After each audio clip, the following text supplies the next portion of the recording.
Brought to you by Madhav Bagh. Madhav बाग हृदय संगिनी या आरोग्य योजनेचा लाभ घेण्यासाठी आजच मिस्ड कॉल द्या 022-48-96-82-82. महाराष्ट्र बीजेपी के वरिष्ठ नेता पूर्व मंत्री सुधीर मुनगंटीवार हमारे साथ है। फिलहाल सुधीर भाऊ, आप दिल्ली से लौटे हैं और दिल्ली में भी सर्दी है, अभी मुंबई में भी हाल ही में सर्दी शुरू हुई है। क्या फर्क लग रहा है मुंबई और दिल्ली के माहौल में, क्योंकि महाराष्ट्र के चुनाव के नतीजे जब से आए हैं यहाँ पे सभी लोग ठिठुर रहे हैं? नहीं, ऐसा है, सभी लोग नहीं ठिठुर रहे, सिर्फ महाविकास आघाड़ी वाले ठिठुर रहे। हम में तो ऊर्जा है, एनर्जी है, काम करने की इच्छा है और संकल्प भी बड़ा मजबूत है, दृढ़ है। हम एक है तो सेफ है, बटेंगे तो कटेंगे।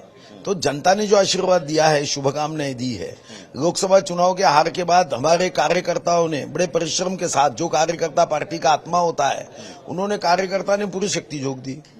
हमारे जो विचार परिवार है, उनके भी कार्यकर्ताओं ने, उनके स्वयंसेवकों ने आशीर्वाद दिया, उन्होंने भी बड़ा काम किया। लाडली बहन योजना ने अपना काम किया और महायुति के सभी नेताओं ने एक साथ बैठकर जो योजनाएं बनाई, तो जनता ने भर भर के प्रेम दिया, आशीर्वाद दिया। देता है तो छप्पर फाड़ के देता है, ऐसा प्रेम दिया है। तो हम पे जिम्मेदारी भी उतनी ही है। ये विजय को हम नम्रता के साथ स्वीकारते हैं। विद्या विनयन शोभते, वैसे सत्ता भी नम्रता के साथ ही आगे जानी चाहिए। और सुदैव से महायुति 5 सालों में इतना अच्छा काम करेगी, तो हम समझते हैं कि 9 अगस्त का जो क्रांति दिन 1942 में जो किया गया, वो महाराष्ट्र की भूमि में किया गया। यही भूमि में जो लोगों ने देश को बांटने का काम किया है, उनको क्विट, चले जाओ देश बांटने वालों, ये यहां से नारा जो है वो आगे बढ़ेगा, ये मेरा विश्वास है।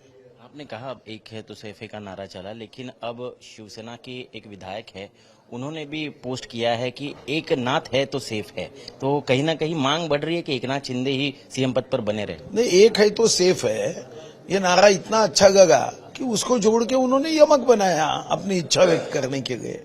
तो मुझे लगता है कि ऐसी इच्छा व्यक्त करना किसी ने, तो ये गैर तो नहीं हो सकता ना। हमारा एक परिवार है, परिवार में किसी ने कहा कि हमारी ये इच्छा है। अब इच्छा उचित है या नहीं है, ये तो हमारे नेता है, वो निर्णय करेंगे। लेकिन सभी सांसद जो है वो पीएम मोदी से मुलाकात करने गए थे, हालांकि टाइम नहीं मिला उनको, लेकिन उनका कहना है कि महाराष्ट्र में जब चुनाव लड़े गए, एकनाथ शिंदे को चेहरा बनाकर ये चुनाव लड़े गए और इसीलिए महायुति को इतना प्रचंड बहुमत मिला। एकनाथ शिंदे के चेहरे की वजह से आज महायुति को इतनी सफलता मिली। ऐसा है कि वो तो मुख्यमंत्री थे, तो चुनाव तो मुख्यमंत्री के नाते हम तो उनके साथ, देवेंद्र जी ने भी 10 बार बोला ये बात, तो इसमें कोई चर्चा की बात तो हो नहीं सकती, न शंका की बात हो सकती है। अब निर्णय क्या होगा ये तो हमारे वरिष्ठ तय करते हैं। लेकिन बीजेपी विधायक दल की बैठक नहीं हो रही है, थोड़ी सी देरी हो रही है, इतना प्रचंड बहुमत होने के बावजूद क्यों बीजेपी तुरंत फैसला नहीं ले पा रही और मुख्यमंत्री पद का चेहरा कौन ये घोषित नहीं कर रही? देखो, ऐसा है, इतना बहुमत है कि थोड़ा सा निर्णय आगे पीछे होता है। उनके दोनों पार्टियों के निर्णय आसान थे क्योंकि वो खुद ही राष्ट्रीय अध्यक्ष है। यहाँ पे हमारे राष्ट्रीय अध्यक्ष तो जेपी नड्डा जी है। तो मुझे लगता है कि थोड़ा सा समय, लोकसभा अधिवेशन, बाकी बातों से क्या होता है, सरकार बनाने में जल्दबाजी वहां होती है जब किसी और की सरकार होती है और चुन के दूसरी आती है। यहाँ तो हम केयरटेकर गवर्नमेंट में, तो हमको क्या कहिए, मुझे नहीं लगता। हम अभी भी काम कर रहे हैं। अभी मैंने कल बैठक की पॉलिटेक्निक कॉलेज के हिसाब से, कल मैंने चंद्रकांत दादा से कुछ विषयों पे बात की। तो अब मैंने बजट के, मार्च के बजट में हम जो योजनाएं हमने संकल्प पत्र में दी है, वो कैसी पूरी कर सकते हैं, हमारी इनकम कितना बढ़ता है, हमको जो लोगों को आश्वस्त किया है उसको पूरा कैसा कर सकते हैं। तो ये तो थोड़ी सी जानकारी लेना ये गलत का है। लेकिन विपक्ष तो तंज कस रहा है ना, वो कह रहे हैं कि देखिए इतना प्रचंड बहुमत आया है लेकिन मुख्यमंत्री पद भी नहीं चुन सकते बीजेपी के नेता। आपको नहीं लगता, आपके 132 सीटें आई है, किसका मुख्यमंत्री होना चाहिए? नहीं, तो तंज कसने का अधिकार उनको नहीं है। उनका विधानसभा अध्यक्ष का रिजाइन होने के बाद 200 दिन तक वह विधानसभा अध्यक्ष नहीं बन पाए। उनका बहुमत था ना तभी, फिर क्यों नहीं बन पाया? जब पूछा जाता था पत्रकारों से तो बोले आपको क्या घाई है, तो हम पूछ रहे आपको क्या घाई है? आपका तो विरोधी पक्ष नेता भी नहीं बनने वाला है, क्या घाई कर रहे? लेकिन 132 सीटें लाई है बीजेपी ने। क्या आपको लगता है कि इस बार भी 2022 को जिस तरह से एकनाथ शिंदे को मौका दिया गया था उस तरह का कुछ सोच विचार हो सकता है? देखो, नैसर्गिक न्याय तत्व के अनुसार तो हमारा ही सीएम बनना चाहिए, मगर अब ये निर्णय कौन हम करते हैं क्या? ये निर्णय तो माननीय मोदी जी, अमित भाई करते हैं। तो उनके निर्णय होने के बाद ही उसकी क्या संभावनाएं है वो स्पष्ट रूप से बताई जा सकेगी। अभी तो मैं कुछ इस पे कहूँ, इतना अधिकार मेरा नहीं है। लेकिन ओबीसी बड़ी तादाद में कंसोलिडेट होकर ये जो विजय बीजेपी को मिला है उसके पीछे ओबीसी वोटर से ऐसा बताया जा रहा है। क्या ऐसा विचार हो सकता है बीजेपी में कि इस बार मुख्यमंत्री जो है वो ओबीसी बने? हम एक है तो सेफ है में सभी आए हैं।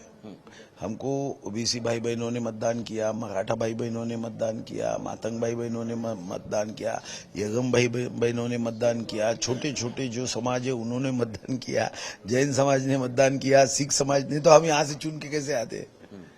तो सबने ही मतदान किया है। तो मैं नहीं समझता कि हम एक है तो सेफ है में एक इसको मुख्यमंत्री बनाना, ये जात को बनाना, फिर बाकी को एक करना, ऐसा थोड़ी होता है। जो उचित है, जो सब समाजों को साथ लिए हमको है आगे बढ़ने का भाव रखता है, उसको करना पड़ेगा। नहीं तो फिर समाज पे आधारित, अब तो देश के प्रधानमंत्री ओबीसी है, तो फिर है ना ओबीसी देश के प्रधानमंत्री। कितने चेहरे हैं अभी फिलहाल बीजेपी में जो मुख्यमंत्री पद की रेस में दिख रहे हैं? कोई चेहरा नहीं। हमारा चेहरा होता है महायुति। हम व्यक्तिगत आधार पे, आपने देखा मध्य प्रदेश में भी देखा, हम व्यक्तिगत आधार पे चयन नहीं करते। हम राज्य को कौन आगे बढ़ाता है उस हिसाब से करते हैं। वही हमने राजस्थान में भी देखा, गुजरात में भी देखा, हमने हरियाणा में भी देखा कि किस तरह से किसी ने सोचा नहीं था ऐसा चेहरा मुख्यमंत्री पद पर बिठाया गया। क्या बीजेपी इस बार महाराष्ट्र के बारे में भी ऐसा ही कुछ सोच रही है? देखो, इन राज्यों में भारतीय जनता पार्टी संगठन ये अपने बलबूते पे काम करती है, वहां पे ये प्रयोग करना, और महाराष्ट्र में अभी भी हम महायुति के साथ है, तो यहाँ प्रयोग करना, इसमें बहुत अंतर होता है। कब होगी विधायक दल की बैठक और कब नेता चुना जाएगा? मुझे लगता है 2-4 दिनों में हो जाएगी, कोई बहुत ज्यादा समय लगेगा नहीं आपके लिए। और कोई विषयों पे न्यूज बनाने के लिए 2-4 दिनों में ये करके ये विषय समाप्त हो जाएगा। चलिए ठीक है, हम भी यही मनोकामना करते हैं जल्द से जल्द महाराष्ट्र को मुख्यमंत्री मिले। और सुधीर मुनगंटीवार साफ तौर पर यहाँ पर बता रहे थे कि नैसर्गिक तौर पर यहाँ पर जिस तरह बीजेपी को बहुमत मिला है उस हिसाब से तो बीजेपी का ही मुख्यमंत्री महाराष्ट्र में बनना चाहिए। कैमरा पर्सन साहिल चौहान के साथ मैं ऋत्विक भालेकर, मुंबई आज तक।